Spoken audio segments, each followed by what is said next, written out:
Good morning. I'm with Elaine Surber, Executive Vice President and Director of Substance Use Disorder Services at Catalyst Life Services.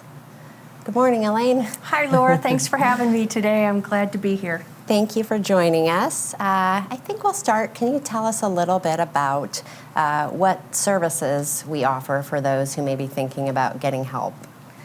Yes, we have a wide variety of services for people, and we try to meet them wherever they want to join us. So we can see people in the jail. We see people who walk in our doors. We get referrals from hospitals and different agencies in our community. People come to us and sometimes they don't think they have a problem. So we don't try to force them to acknowledge that they have a problem. We try to help them along and figure out what they want to do. So our programming is inclusive of outpatient services where you can see somebody individually. We have group therapy that can go from 1 hour, 2 hours, up to 9 hours a week.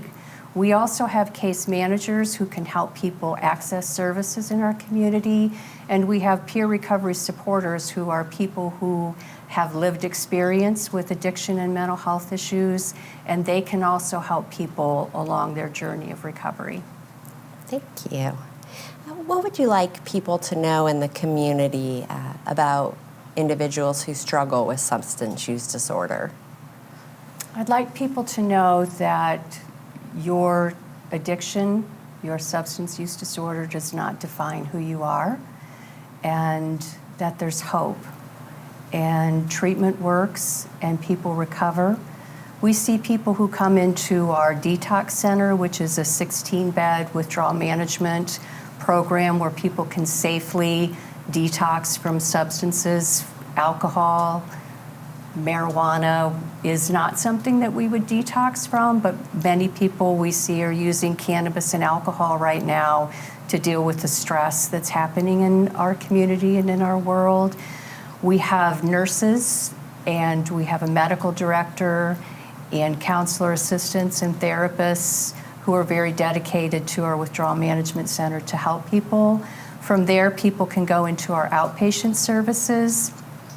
They can also go to one of our 16-bed residential facilities. We have a men's facility and a women's facility. So we see people actually go through those programs and become productive. They reunite with their families.